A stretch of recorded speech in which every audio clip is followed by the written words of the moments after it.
سلام رفقا، خوش اومدید به ویدیوی جدید. رفقا، تو این ویدیو میخوایم به گذشته تا الان نژاد چلچله بپردازیم. لایک، کامنت و ساب یادتون نره. بدون معطلی بریم سراغ ویدیو. کبوتر چلچله جزو نژادهای اصیل و ریشه‌دار ایرانی حساب میشه و بیشتر به خاطر سرعت، سبکی، چالاکی و استایل خاص پروازش معروفه. اسم چلچله هم دقیقاً از همین ویژگی ها گرفته شده، چون پروازش شبیه پرنده چلچله است. سریع، تند، با گردش های نرم و برق‌آسا در آسمان. از نظر ظاهری چلچله ها معمولاً جثه متوسط تا کمی کوچک دارن. بدنشون جمع و جوره، بالهاشون کشیده است و دم نسبتاً باریکی دارن. رنگبندیشون متنوعه ولی بیشتر به صورت خالدار، ابلق یا ترکیب رنگ‌های تند و روشن دیده میشن. صورت معمولاً ساده و بدون کاکل خاصه و همه چیزشون برای سرعت و تعادل در پرواز طراحی شده. اما یکی از مهمترین سوال‌ها درباره چلچله اینه که این نژاد رو چه کسی ساخته و مربوط به کجای ایرانه؟ واقعیت اینه که مثل خیلی از نژادهای قدیمی ایرانی، کبوتر چلچله هم سازنده مشخص و ثبت شده نداره. هیچ سند تاریخی معتبری وجود نداره که بگه فلان شخص در فلان سال این نژاد رو ساخته.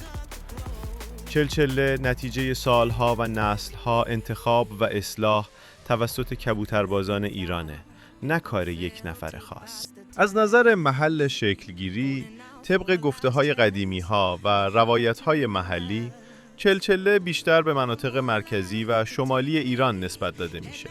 به خصوص استان‌هایی مثل تهران قدیم، البرز، قم و اطراف مرکزی کشور. البته این نسبت هم قطعی و سنددار نیست، ولی اکثر پرورش دهنده‌های قدیمی این نژاد رو محصول همین نواحی میدونن. درباره قدمت چلچله هم باید با دقت حرف زد. عدد دقیق و تاریخی ثبت شده وجود نداره، اما با توجه به اینکه این نژاد نسل به نسل بین کبوتربازان قدیمی منتقل شده، میشه گفت که چلچله قطعاً ده‌ها سال قدمت داره و بسیاری معتقدند بیش از 100 سال در ایران سابقه داشته. البته باز هم تاکید میکنم که این عدد بر اساس سنت شفاهی و تجربه پرورش دهندگان قدیمیه، نه اسناد رسمی. از نظر پرواز، چلچله جزو کبوتران بسیار چالاک محسوب میشه. پروازش سریع، پرتحرک و پر از بازی‌های هواییه. معمولاً به صورت دسته‌ای خوب حرکت میکنه و در آسمان پیچ و تاب‌های تند میزنه.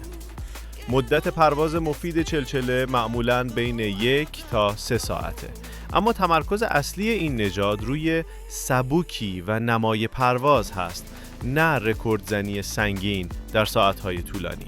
از نظر ژنتیکی هم بیشتر ویژگی‌های چلچله مثل سرعت، فرم خاص بالها، نقش پر و رنگبندی نتیجه انتخاب چندین نسل از کبوترباز هاست. یعنی پرنده هایی که سریعتر، چالاکتر و هماهنگتر بودن انتخاب شدن و با هم جفتگیری کردن تا این صفات تثبیت بشه. همین باعث شده امروز چلچله یک نژاد مشخص با استایل پرواز قابل تشخیص باشه.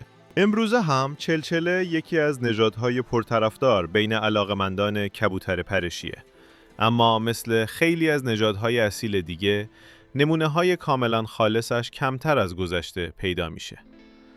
خیلی از چلچله‌هایی که تو بازار دیده میشن با نژادهای دیگه ترکیب شدن. به خاطر همین حفظ خط خالص چلچله نیاز به دقت، تجربه و تعهد بالای پرورش دهنده داره.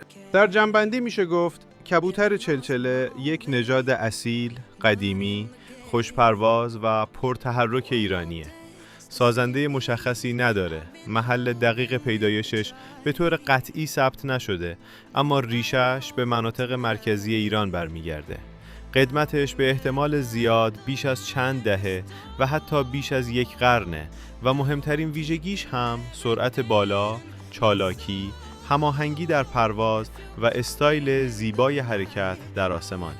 رفقا، رسیدیم به آخر ویدیو. امیدوارم از این ویدیو خوشتون اومده باشه. دوستتون دارم. تا ویدیوی بعد، فعلا.